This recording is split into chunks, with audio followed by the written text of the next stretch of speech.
Sepanjang pagi itu, sudah bergelas-gelas kopi hitam yang Damar habiskan, membuat Bu Mangun memandangnya keheranan tiap kali Damar memasuki dapurnya untuk membuat kopinya sendiri. "Kamu kenapa, Tomar? Tumben banyak sekali minum kopi hari ini. Biasanya paling pol cuma 1 gelas saja. Itu pun sering tidak habis. Habis begadang ya?" tegur ibu dari Suropati itu.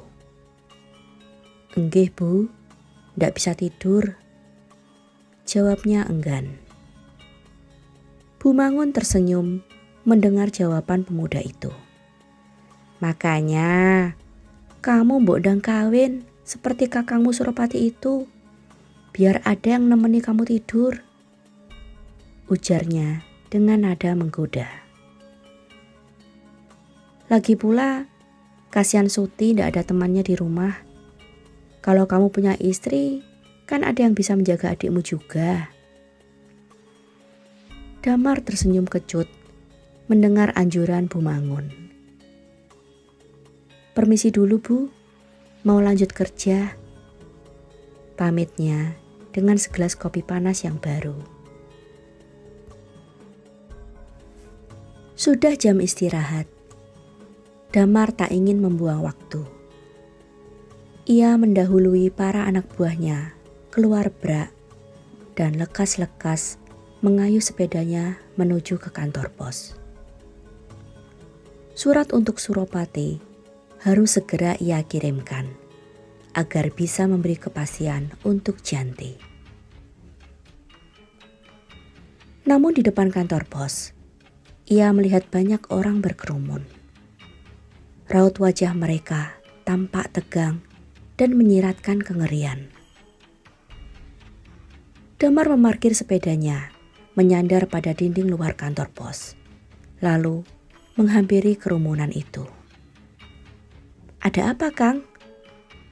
tanyanya sambil menatap wajah mereka satu persatu. "Ranto mati. Dia dibunuh oleh istrinya sendiri, anak Ki Jalasetra. Aku ndak menyangka loh, perempuan selembut dan seayu itu bisa jadi pembunuh," jawab seorang dari mereka berapi-api. "Dan dia minggat, belum ketemu sampai sekarang," sambung warga lainnya. "Pasti dia pula lah yang membunuh anak-anak Ranto dan Sumiati yang lainnya. Sungguh kejam perempuan jahanam itu," timpal seorang ibu pedagang jajan pasar. Wajah Damar memucat. Ia tak rela mendengar tuduhan itu. Namun, ia pun tak punya daya untuk menyangkal mereka. Ia tak tahan lagi. Cepat-cepat ia masuk ke dalam kantor pos. Ia ingin segera menyelesaikan urusannya dan meninggalkan tempat itu secepatnya. Sayangnya, antrian di kantor pos itu amat panjang. Damar duduk sembari membungkuk dan memegangi kepalanya dengan kedua telapak tangan, berusaha agar tidak muntah. Bulir keringat dingin perlahan merembes di punggung dan dahinya. "Aku menyembunyikan seorang pembunuh," erangnya dalam hati. Sungguh beban ini terlalu berat untuknya. Seharusnya Suropatilah yang membereskan semua masalah ini, rutuknya dalam hati. Sekembalinya dari kantor pos, Damar melanjutkan pekerjaannya dengan perasaan kacau balau. Kabar tentang kematian Ranto dan Janti yang buron kini sudah sampai di brak tempatnya bekerja. Radio tua di atas lemari yang biasanya memutar lagu untuk mengiringi para pengukir itu bekerja, kini teronggok diam. Digantikan oleh obrolan mereka yang membahas tentang tragedi itu. Di sela suara hantaman ganden, yang beradu dengan Tata. Hanya Damar yang membisu. Benaknya hanya dipenuhi oleh bayangan semalam saat melihat Janti dan Sugeng yang gemetar kedinginan, basah oleh air hujan, lumpur, air mata, dan darah.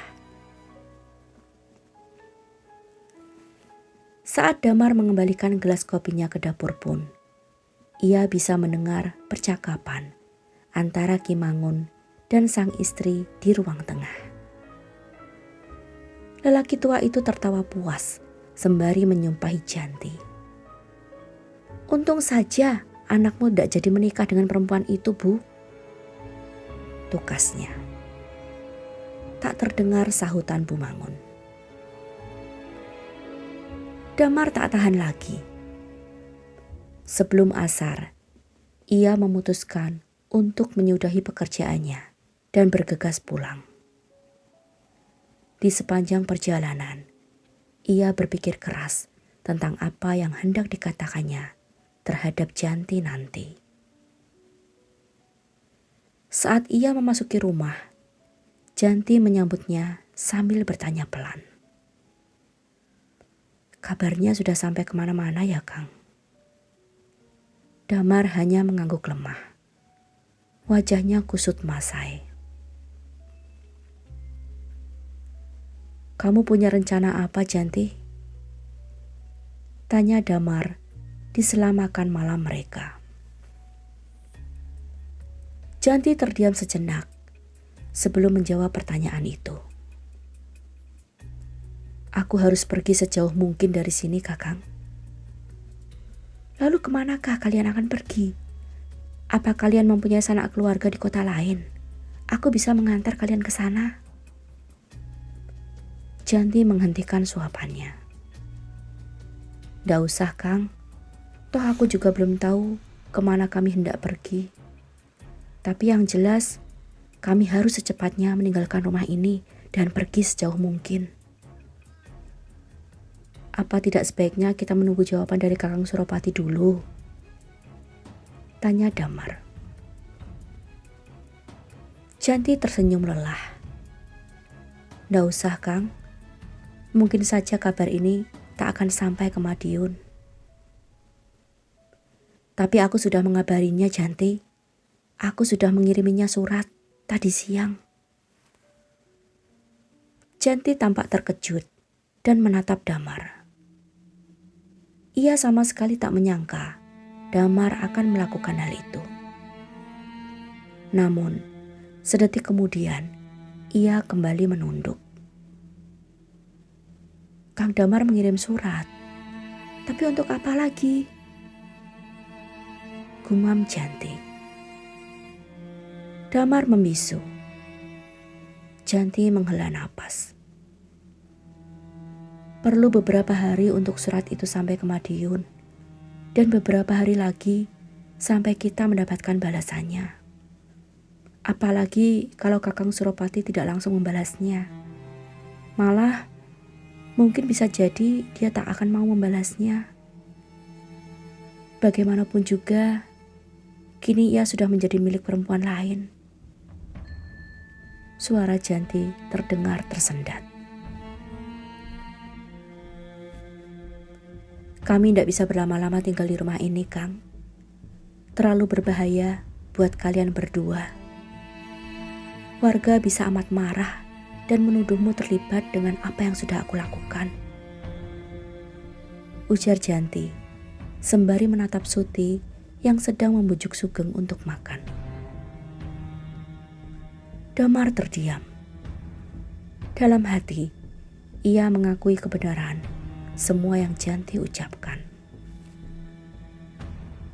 "Lalu apa yang bisa kulakukan untukmu, Janti?" tanyanya parau. "Tak ada, Kakang. Ini semua sudah cukup. Kami akan pergi tengah malam nanti agar tak berpapasan dengan orang lain. Aku sangat berterima kasih kepadamu dan Suti. Tapi Janti..." "Sudahlah, Kakang. Percayalah, kami akan baik-baik saja." sepotong Janti.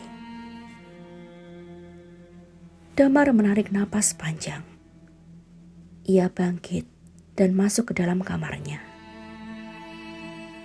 Beberapa saat kemudian, ia kembali dengan membawa sebuah kantong kain. "Bawalah ini," ujarnya sembari memberikan kantong itu kepada Janti. "Apa ini, Kakang?" "Bekal hidup untuk kalian berdua. Sudah lama Kakang Suropati mengamanatkannya kepadaku untuk memberikannya kepadamu. Kapanpun kau membutuhkannya, terimalah."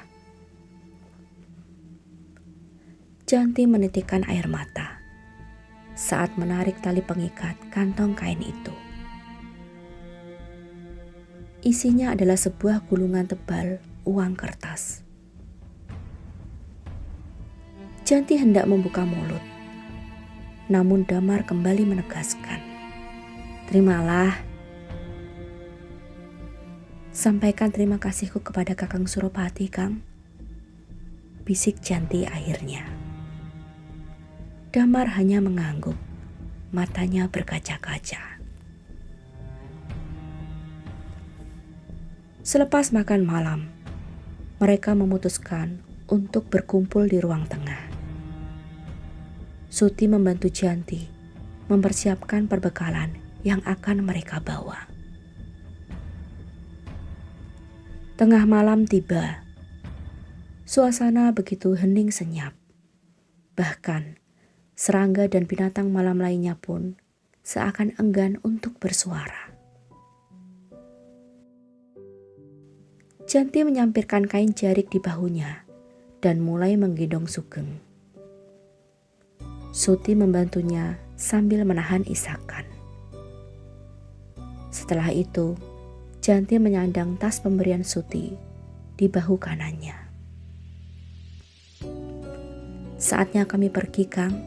Suti, doakan agar kami selamat. Terima kasih atas bantuan kalian." Pamit Janti. Damar mengangguk. Bibirnya tampak bergetar, menahan perasaan haru. Tangis Suti pun pecah. Gadis itu berusaha menggapai Sugeng. Janti memberinya kesempatan untuk memeluk bocah itu sejenak. Damar merengkuh mereka semua. "Kami harus segera pergi sebelum ada yang datang mencari kami," gumam Janti. Ia melepaskan pelukan, mendorong daun pintu depan, dan melangkah ke kegelapan. Janti tak menoleh lagi.